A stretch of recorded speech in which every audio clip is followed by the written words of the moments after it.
Welcome, welcome, welcome, you lovely people, you. Thank you for joining me again for another incredible Jaden show. I have got a super spectacular show for you today. If you're a fan of country music, then you are going to so love today's show, because not only is the boy easy on the eye with some great music, but he's a super lovely gent as well. And you're going to meet Timothy James in a minute. Now, normally I would share a little piece of music from the artist, but today I want to show you a little bit more than just some music. Check out this Showreel.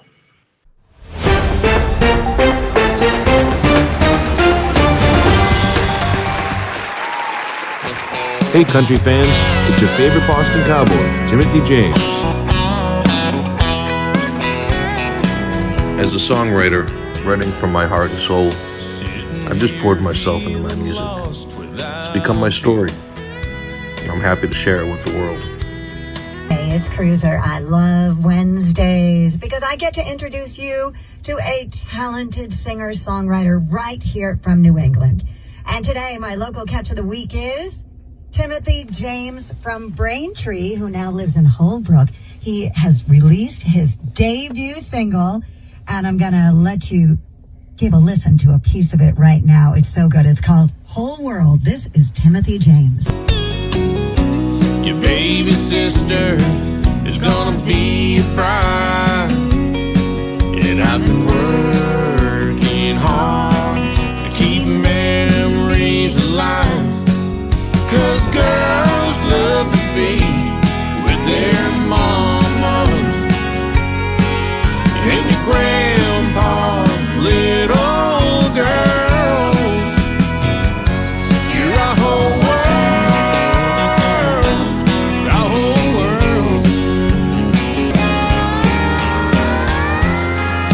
Craving your love, baby. So when you calling home to me, 'cause I wanna roll with you, stroll with you, run around the storm with you. I wanna roll with you, flow with you, wanna rock and roll with you. Got a good thing, baby. You and I. It was always supposed to be just you and I. You and I. You were always on my mind, both day and night. And that's alright. You and I. It was always supposed to be just you and I. You got my head stuck in a spin. I like the spin that I'm in. And boys say that she's wild and reckless, but she's my yellow rose in Texas. She's my yellow rose in Texas. She's my yellow rose in Texas. She's my yellow rose of Texas. She's my yellow rose of Texas. Them boys say that she's so infectious, that she's my yellow rose of Texas.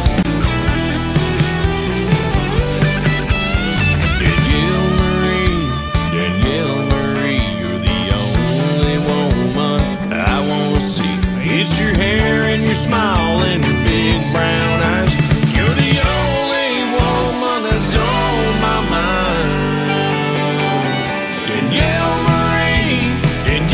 Marie, you're the only woman I wanna see.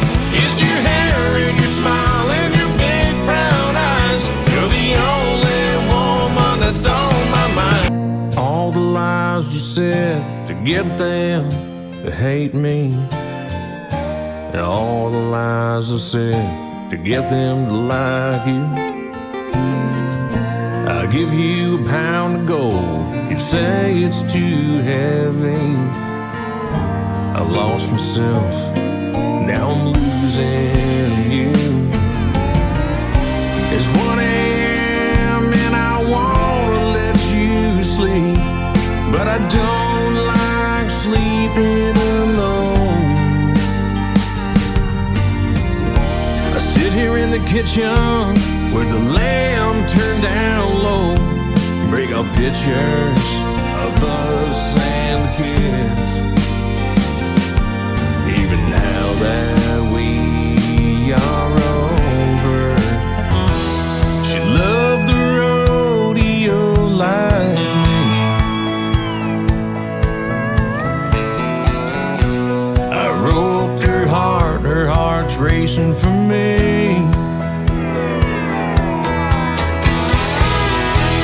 I held her tight and we felt so free. She loved the rodeo and me.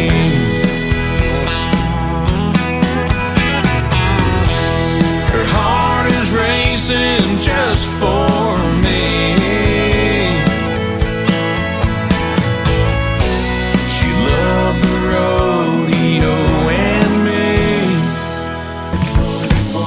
Presents under the tree, it's a wonderful life for me.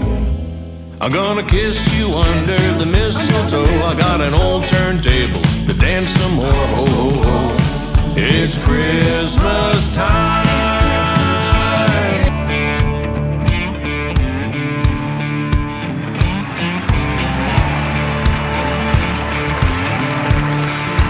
Now, I know you're probably chomping at the bit to meet this week's special guest, but I'm going to ask for un poco de paciencia, por favor.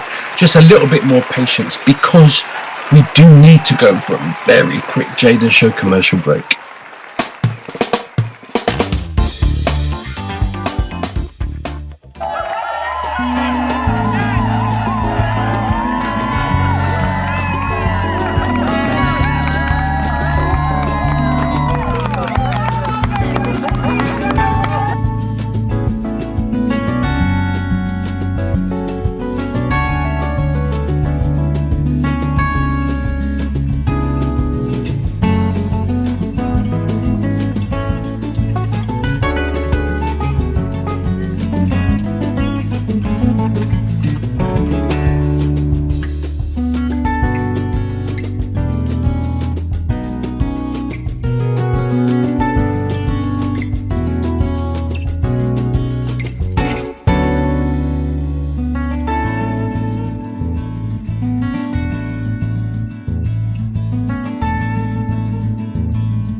Hey guys, I wanted to take this opportunity to let you know about the Jaden Show commercial break starting now.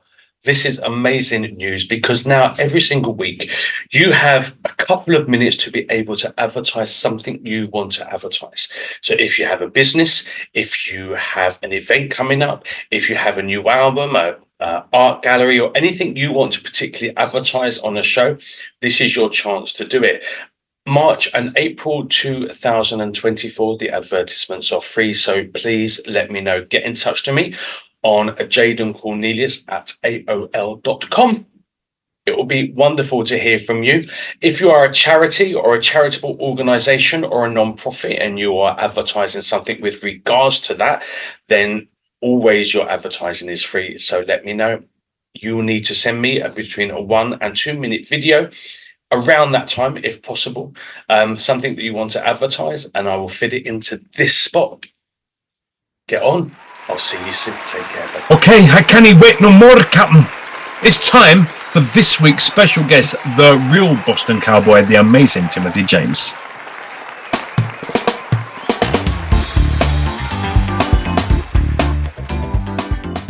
Timothy James, the real Boston Cowboy. All right, baby. How Jaden, are you?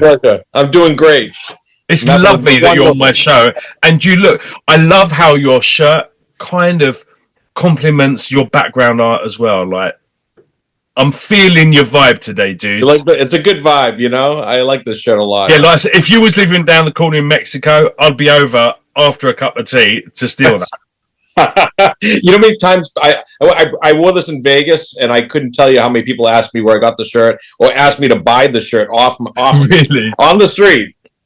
Nice, mate. Well, Too obviously, funny. good choice for today, yeah, because I'm added to that list. So, how you doing? Where are you? Are you in Boston?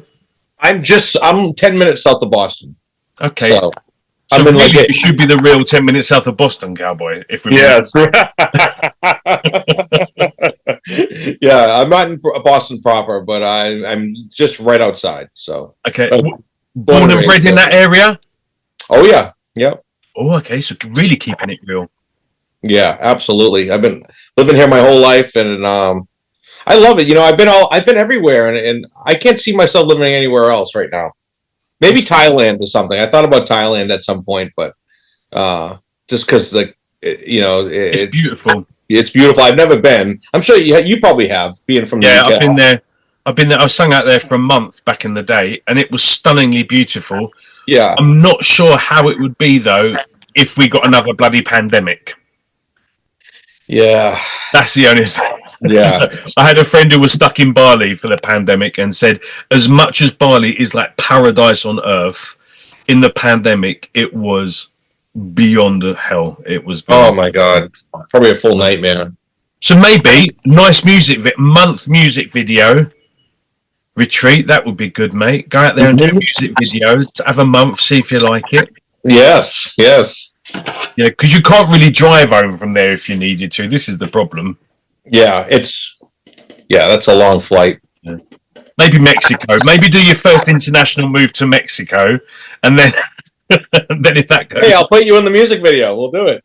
Yeah. Well, I'm going to talk to you later about, because I love myself a bit of country. So I kind of think that we should do a collab next year, end of this year. I'd love to. That I'm would always be- open. Always open for that. That would be a super cool. But anyway, enough of our future plans. When my people, my 3 fans, a border collie and a hamster, don't even know who you are at the moment. So let's chat about I don't you. even know who I am at the moment. Like, No, this is when you get to my age, you'll know even less. It's wonderful growing up, absolutely wonderful. So, how did it all start? So, you're back in 10 miles south of Boston when you're like small.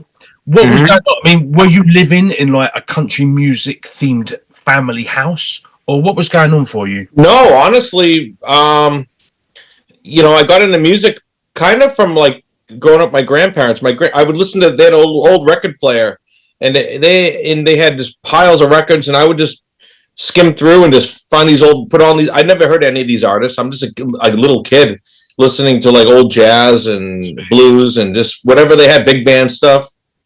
And I loved music. So as a little kid growing up, I grew up with like music that like was way beyond my years. You know, like other kids were listening to like the Wheels on the Bus, and and I'm in the California Raisins, and I'm listening to like Chuck Berry's like second album. So it was just, I had a wealth of knowledge by the time I was a teenager, and then I picked up the guitar at 17, but I already had a big background on music. I already knew a lot about, where things came from. You hear a song on the radio and people are like, oh, I love this song. And I'm like, oh, that's a cover from the 60s. And they're like, how do you know that?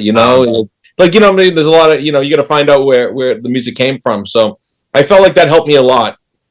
And then I picked up the guitar at 17 and I never stopped. I became obsessed. I have an obsessive mind. If I'm into something, like I can never do anything half-assed. I'm like all the way in, and I just became obsessed with playing guiar. That's great. Well, it's obviously done you some favors. Yeah, I mean, I've met some cool people, and I've always,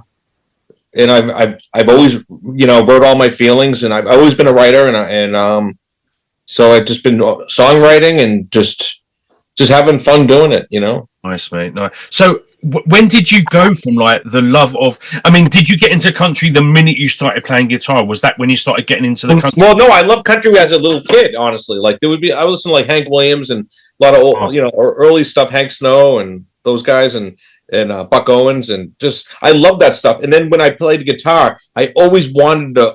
I always like dreamed of being in like a country musician or a country singer or something like that. But I could never sing it, and I wasn't good enough to play it, because that stuff is like, you have to be really talented or it just really takes time to become seasoned, to become to make it sound the way I want it to. You know, you got to really know your stuff. And basically, I played in blues bands and rock bands and pop. During early 2000s, I had a pop punk band. I don't know if you ever hear of the Living End? No. They're from Australia. They were like the Green Day, of Australia. Oh, okay. And they were really big, and I those guys influenced me a lot, and I did that. But all through those times, I always still wrote country songs, and it had the influence. I did rockabilly music, all kinds of stuff. Sweet, mate. So beyond that, I got married, I got divorced, and after my divorce, that's when it like all came together. It was like a new dawn for me. I was incredibly depressed. I stayed in the house and I just started writing. I didn't go see a therapist like everybody wanted me to. I just stayed in the house and I just wrote. And I stayed and just wrote and wrote and wrote and wrote and wrote and practiced and practiced. And everything that I was writing was really soulful kind of stuff, and it just came out as country, like, and it started to sound right. Everything just, I don't know, it's just like a switch clicked, and it just like everything just started coming together, and just I'm now full steam ahead with country music. And that's how it was formed. So, like they say, after every cloud has a silver lining, right? What is that? Every cloud has a silver lining, right? Yeah, that's exactly right. It was just I just felt like I couldn't offer what I wanted to prior to that, and now I feel like I feel like people will be moved by my music, moving forward, and I'm just loving it, and loving every honestly, every day is an absolute blessing to me with music, because I've like conquered things that I've never even thought I would have done, so it's just like everything's icing on the cake from this day on. Music is incredible therapy. I mean, I'm not dissing psychotherapists either, because a lot of them are pretty amazing at what they do. And if I had the money, if I wasn't an artist and I had money, I'd probably have psychotherapy every single week of my life for the rest of my life, just to make sure I'm keeping quite balanced. Because artists are quite emotional beings, because that's how we tap into our inner creativity and that, right? So absolutely, music, phenomenal, mate. And music therapy and stuff like that, absolutely amazing. Yeah, it was one of those things. I was writing all my feelings, and I have this song called "More Than You Did," and that was basically about the breakdown of my marriage, and in a nutshell, and I didn't even want to put it out. My producer was like, "This is my favorite song so far." He's like, because I'm like, to me, it was just like, I didn't think it was even great at all. I'm like, this is just, it sounds good sonically. It just didn't. I didn't think it was just that great of a song. But didn't have a bridge, didn't have a guitar solo or another solo in it. Didn't really have a big intro. It was just mainly me just telling a story, and I'm glad he pushed me to do it, because that song's made more noise around everywhere than any of my songs put together. So, oh man. God, you don't know how it works, Well, that was probably the song that you was your most authentic self, right? Yeah, absolutely. I just told my story, and the YouTube video went semi-viral, got like 100,000 views right off the bat, pretty quick. That's amazing, mate. And then Brazil picked it up, and now that's how it became my biggest fan base so far. Starting out, I'm just starting out, and so I'm just really happy to like that song moved people and connected with people. No, that's amazing, mate. That's through my pain, Well, yeah, but I mean, like I said, I'm literally going through a divorce at the moment as well, and can't play the guitar or write. I can write music, but I can't play the guitar, so I'm kind of fucked as far as getting it all out on paper. But there's apps now, There's apps. Absolutely, now. Yeah. I just need to get a computer that will actually is young enough to be able to download them. But that's fine. That's my plan for 2025. It's like, you have not got the updated version. I'm like, oh my god, this is my life. Hey, bro, we both have AOL emails, so mate, and I'm keeping it because I've had that. AOL has been faithful to me for over my life, mate. We'll last Yeah. for the Mohicans, you know. Although the problem is, like when you said, send me the link to my email, I'm like, shit, I can't do that on my phone because I don't.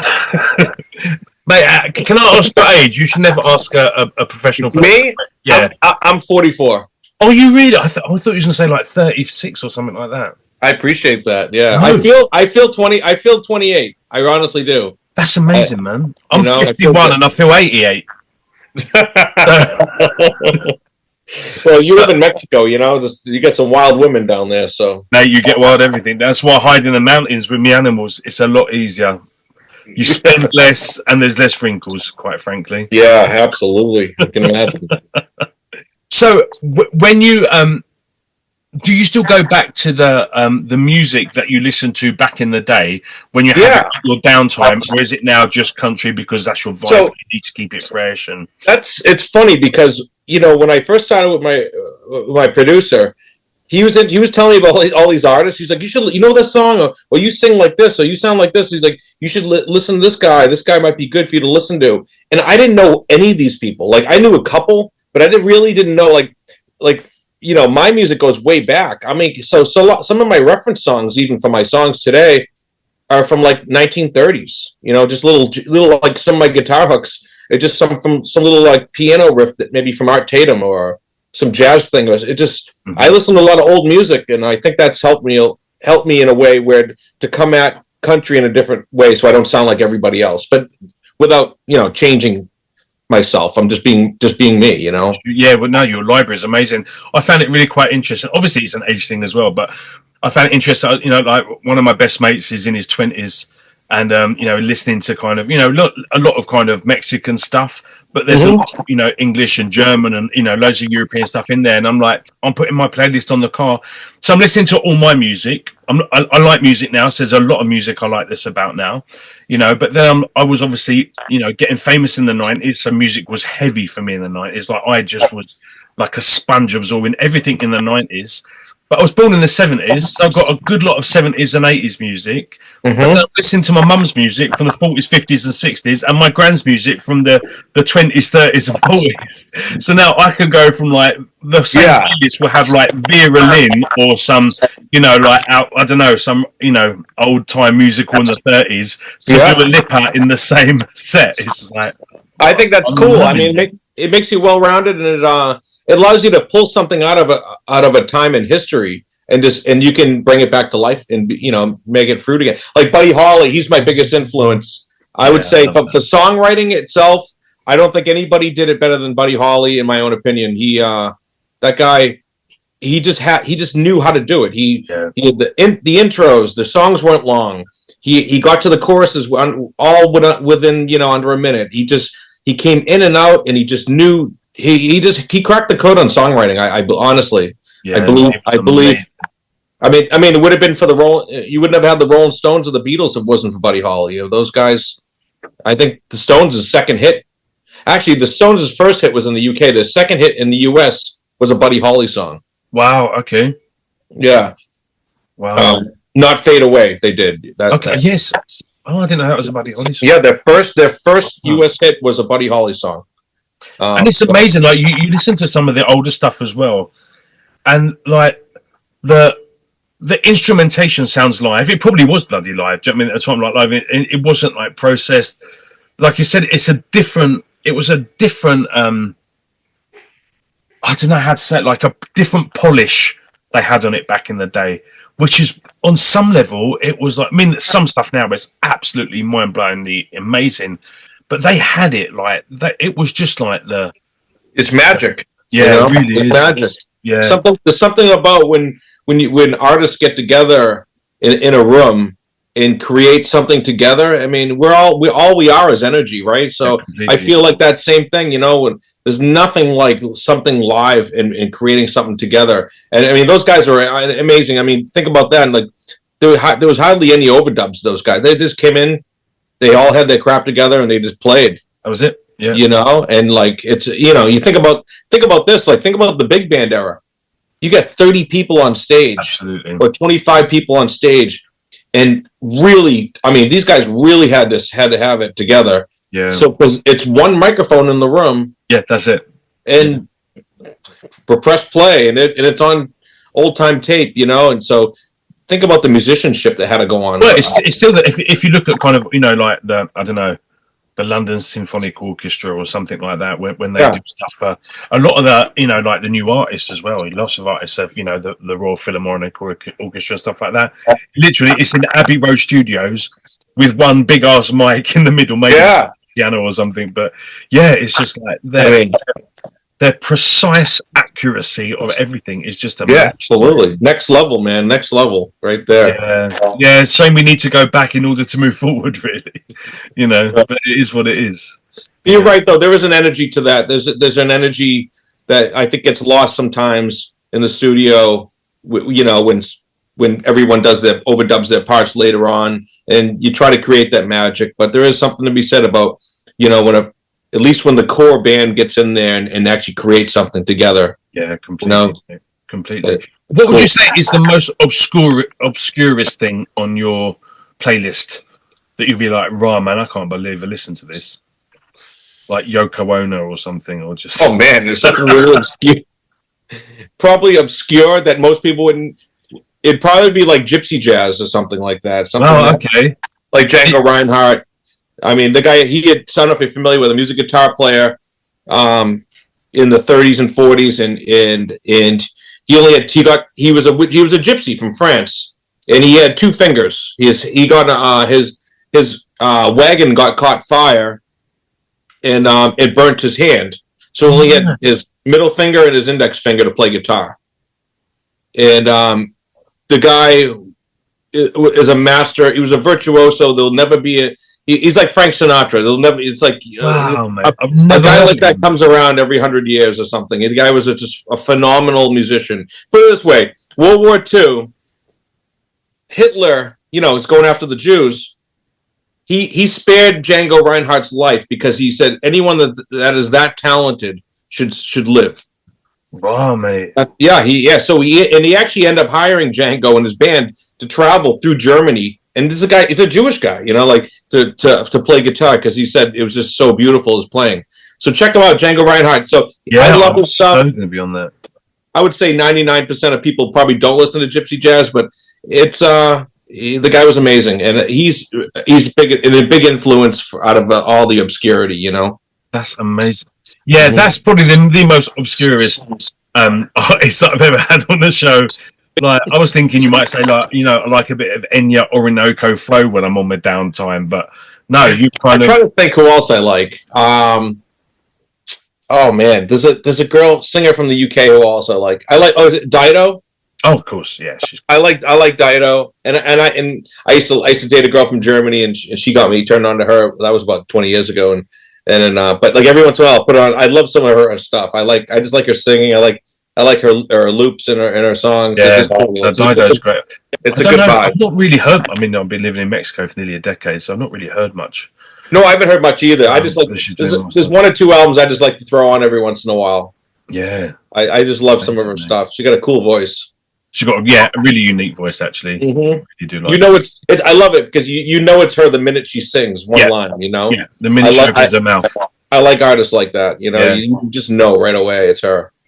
I find that a bit with Sarah McLachlan as well, actually. Oh yeah, absolutely. Really, I've been kind of really a big fan of hers. Oh my god, since the 90s, I think early 90s, maybe even late 80s or something. So yeah, there's another one too. Who's the other one that's came out for a hot minute? I can't remember her name right now. I have it on tip of my tongue too. It will cut halfway through the next conversation. She's from the UK too. I don't know. Okay. She came out around that time too. I forget now. It'll come to me. Okay, yeah. Let me know. It'll be like 3 a.m. I'll be emailing you. Jaden,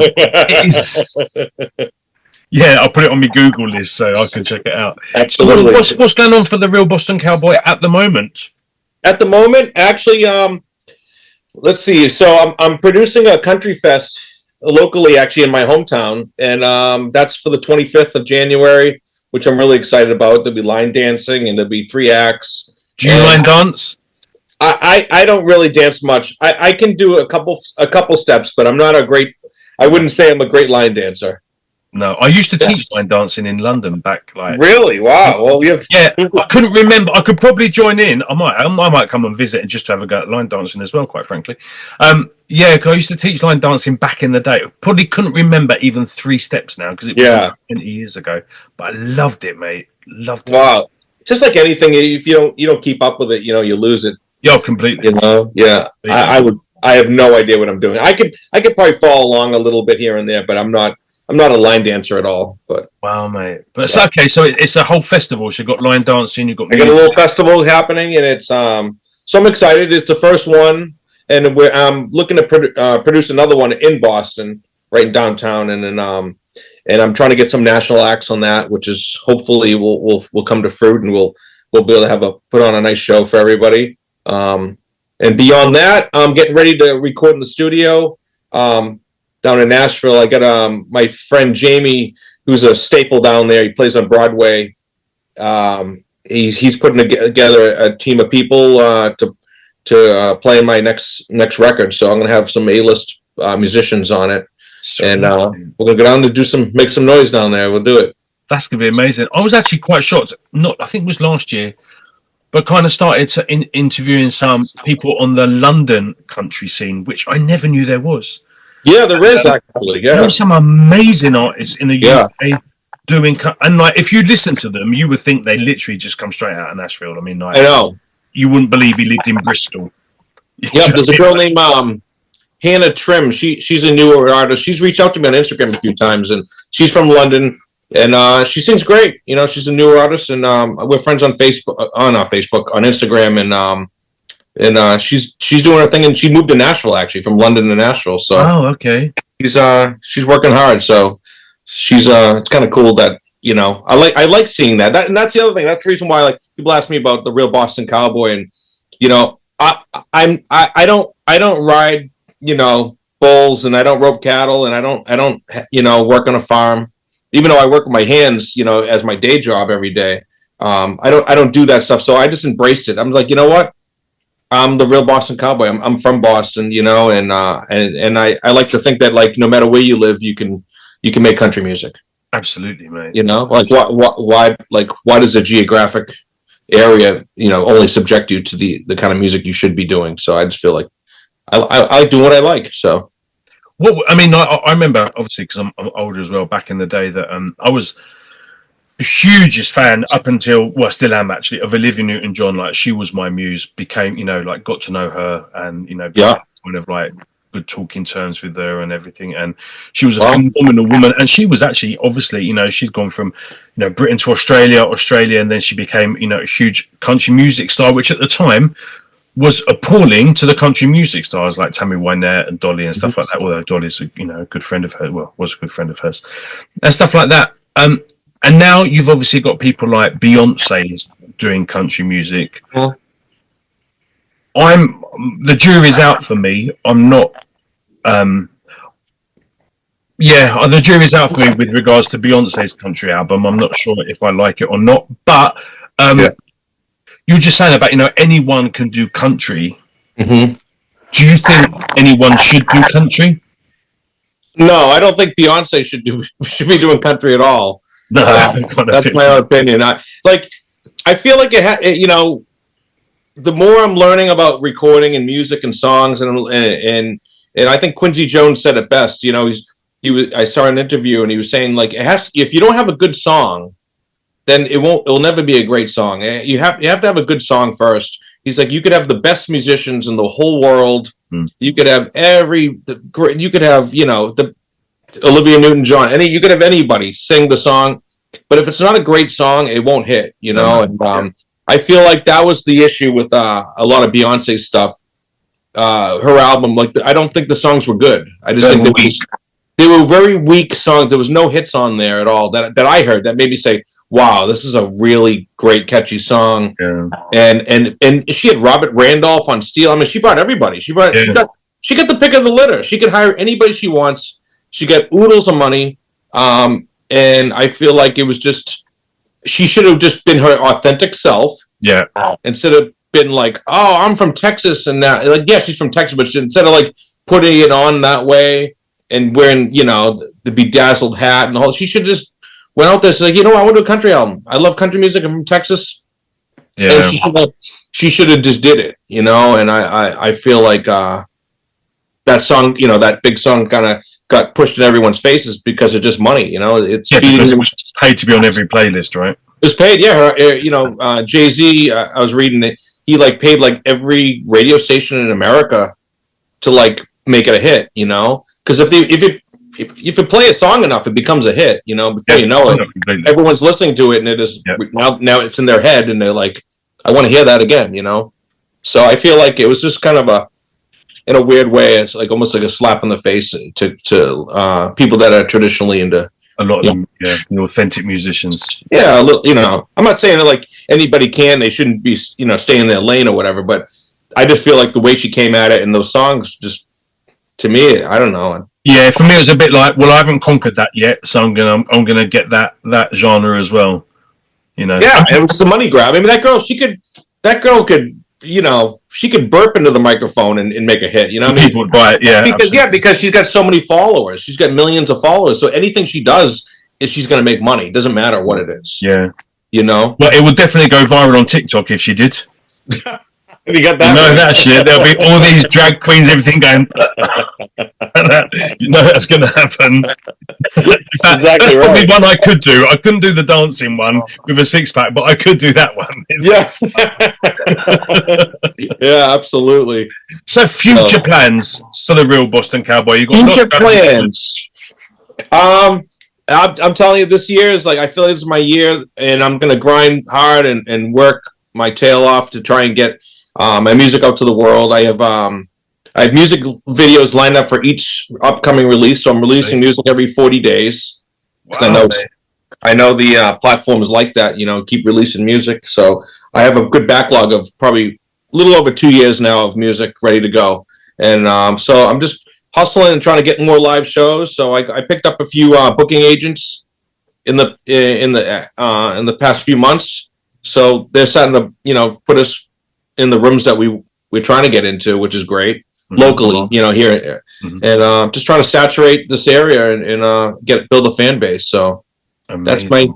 that's my main thing. Just keep writing, because Well, you're doing well, mate. Because your social media presence is pretty amazing. So it's getting there, right?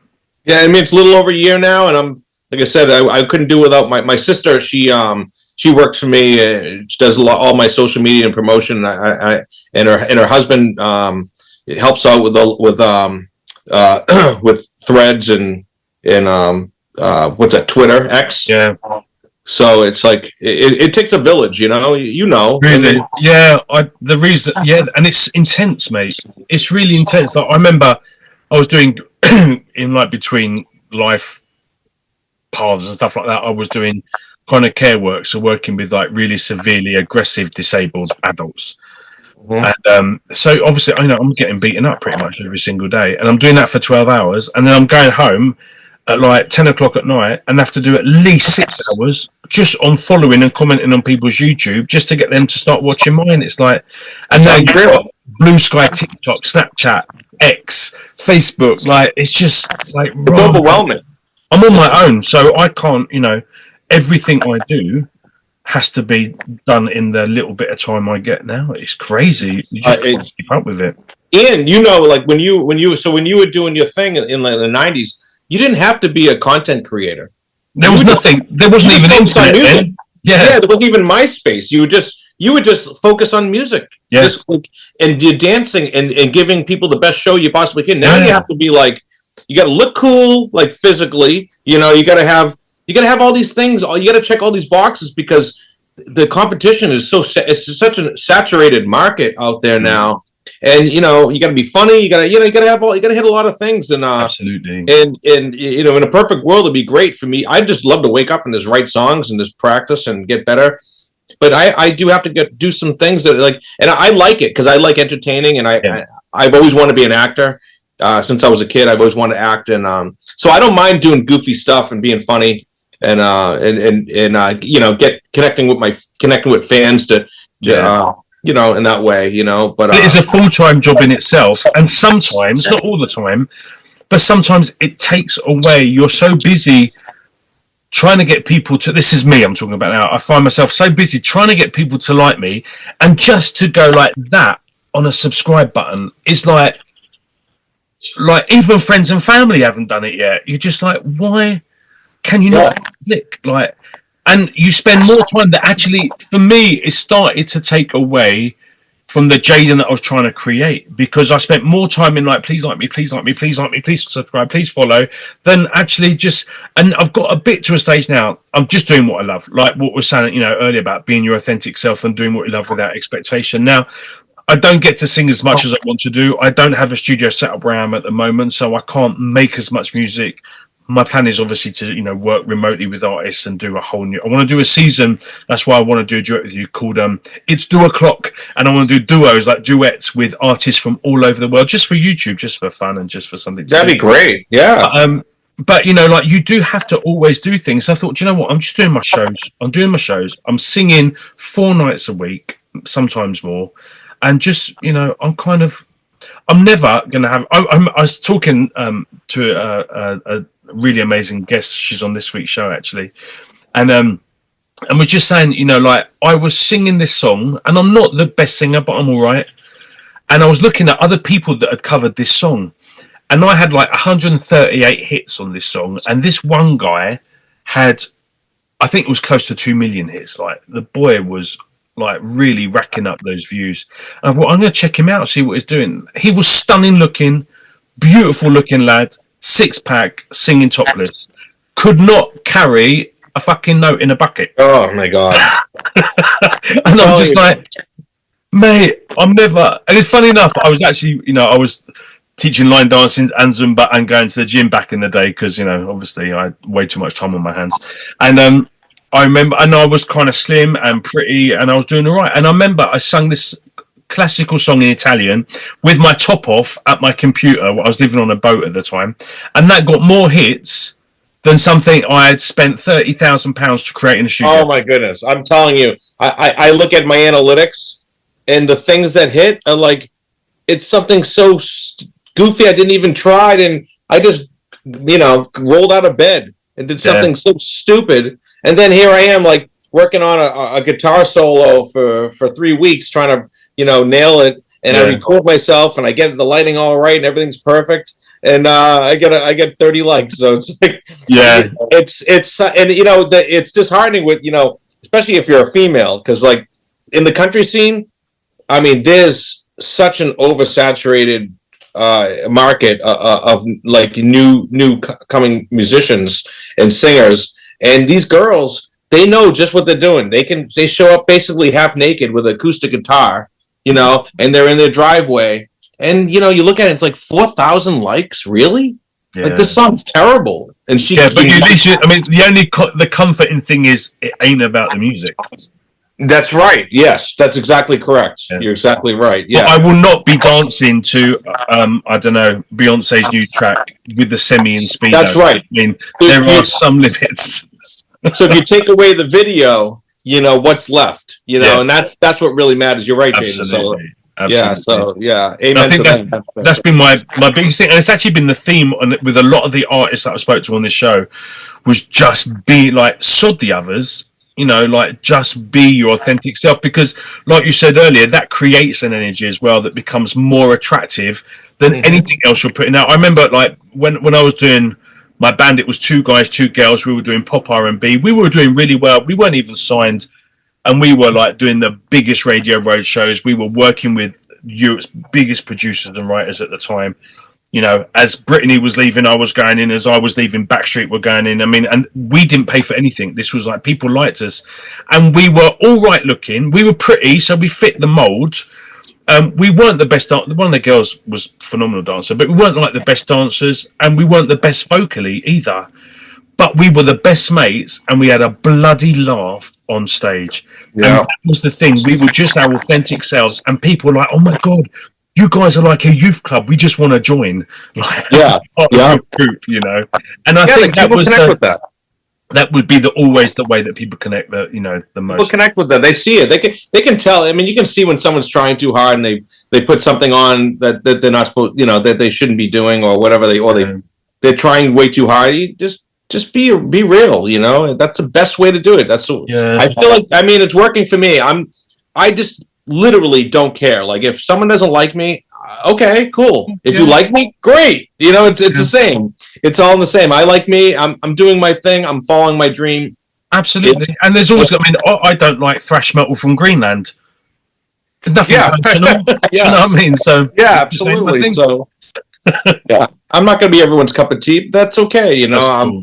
I'm playing music for me, and if I move some people, and people want to, if they, people sing along to a live show, that's where it's at, man. That's there's nothing like people singing along to one of your songs. No, well, like you said about moving people. Like back in the day, I kind of got involved with the church, like when I was in my teens.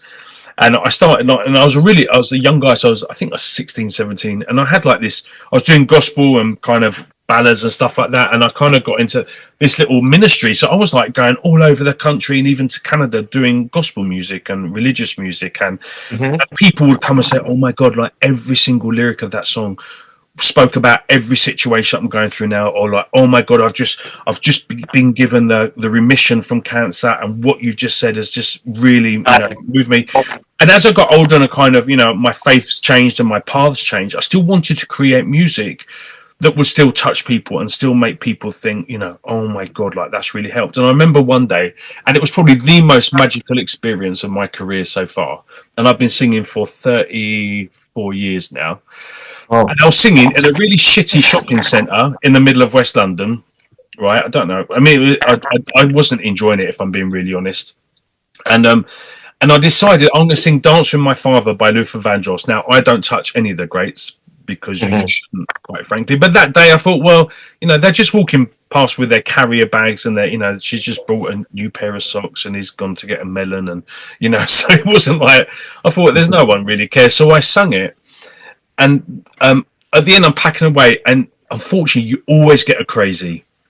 Like, there's always someone who's probably, alcoholic, or like there's always just someone that comes and kind of latches onto you at the end. And this woman came up, and she just stood there and was just standing near me, and I was like, I'm not going to say hello to her anyway because I love everybody. And I said, "You all right, lovely?" I said, "Did you see the show?" She went, "Yes." I went, "Oh, okay. Did you enjoy the show?" She went, "Yes." She goes, "Okay, I have to tell you, I've been agoraphobic for, I can't remember, like 15 years, 20 years. She goes, I've finished my last bout of therapy.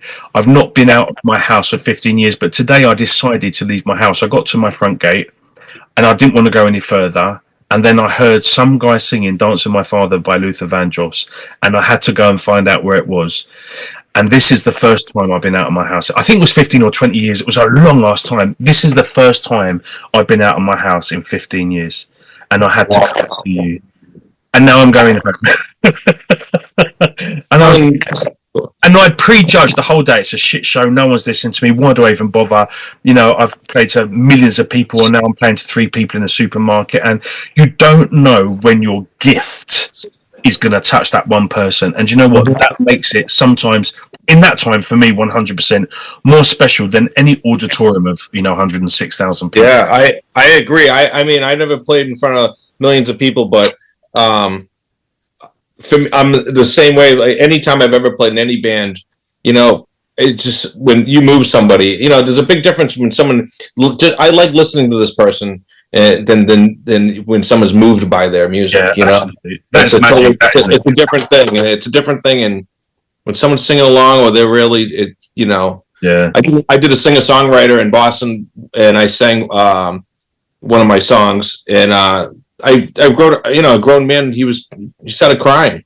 Wow. He came over to me and he said, reminded me of his dad and this and that, and just you don't know, what a story can do to, what they can do to somebody through music. So no, absolutely. That's why you have to keep on doing what you're doing, mate. That's right. That's why I'm here. So, my last question for you: what do you think has been the highlight of your career to date? Oof. Oh my God. I don't know. Apart from the Jaden show. Apart from the Jaden show. I would probably say the highlight of my career would be, I guess one of the coolest things, it doesn't sound like crazy, but to me, it was like such a bucket list. I always wanted to play on Broadway in Nashville. Wow. Okay. And like I would go to bed dreaming of that. I'm like, in my head, I'd be like, I'm not good enough. And there's no way I could. Those guys. I mean, these guys play shows from 11 o'clock in the morning till midnight. And the musicians are just. I mean, imagine if you sang 3 shows a day. Well, you do. You do 4 shows a day. So a week. I'm not like that. A week. You just the level, and you just get so good. And every time I go down there, I'm always blown away. Like you walk in one bar, it's like the best band you ever saw. And next bar, oh my God, this sounds like the best band. And then the bar back gets up, some girl gets up and she sings, and she blows everybody away. And you're like, There's a mecca of talent. And I think the highlight was the first time when I went to Broadway and I got to play on stage, at Alan Jackson's bar. I think that was definitely a super highlight, And big shout out to my friend Jared Ames for hooking me up over there. It was just a special moment for me, and it was a bucket list. It's like, wow, I can die now. Like this is I love this. This is amazing. That's amazing, mate. So that was cool. That was definitely a highlight for sure. Sweet, mate. Well, I really hope that by the next time we catch up, there'll be some other mind-blowing highlight bucket lists. I'm hoping, my friend. I'm hoping, and we're hoping we'll be doing something together soon. So. Yeah, we will. We'll keep in touch anyway. And say when anything new comes out, new albums, blah blah blah. We'll keep in touch. We'll do another Jaden show and we'll put it out there. That'll be super cool. Absolutely. Yep. My new single, January 17th, this Friday, Iron Worker comes out. So. Okay, I'll be sharing that. Send me that artwork and I'll share it as well. I will. I've got the artwork. Yeah. So I'm going to share it. Super cool. All right, buddy. Perfect, my friend. The Real Boston Cowboy, thank you for being real. Thank you for being an amazing Boston Cowboy. And thank you for your time today, sir. Oh, thank you. We'll do it again. Talk to you soon, James. Absolutely. Take it easy, mate. Bye-bye. All right. See ya. Bye. Hi. Mr. James, Mr. Cowboy, thank you so much for your time and being part of my Jaden show today. You beautiful kids at home, thank you so much for checking out the Jaden show again. Thank you for allowing me into your home on a Sunday afternoon. I hope you've enjoyed today's show as much as I have enjoyed making it. Please comment, please like, please share, please subscribe. Please go and visit Tim on all of his social media platforms and go and check out his music on all of his music download and streaming platforms as well. You so know you ain't going to be disappointed. So get on with it. Go and show brother some love. Go and share his music. Just go and really be an amazing supportive follower of the Real Boston Cowboy. That's what we need. Thank you so much. I'm back again next week with another incredible special guest I'm very excited to be sharing with you. Until then, I'm going to leave you with a video and song by the amazing Timothy James, the Real Boston Cowboy. This is called More Than You Did. I'll see you next week on the Jaden Show. Take care. Stay beautiful. Until then, bye-bye.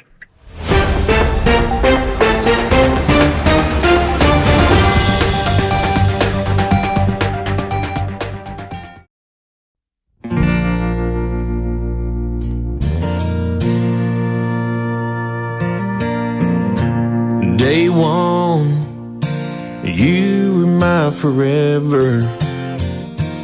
Day two, I was a burden to you. 6 months in, I don't seem to get it right. You're on the couch when I turn off the lights. It's 1 a.m. and I wanna let you sleep, but I don't like sleeping alone. I sit here in the kitchen with the lamp turned down low, break out pictures of us and the kids. Even now that we are over, still loved you more than you did.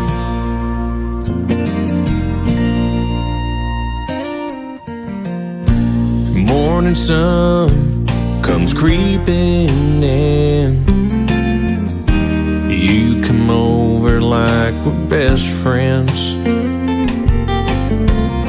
Late at night, I can feel it coming on. the bottle's empty. Here comes the sad song. It's 1 a.m. and I wanna let you sleep, but I don't like sleeping alone. I sit here in the kitchen with the lamp turned down low, break out pictures of us and the kids. Even now that we are over, still loved you more than you did.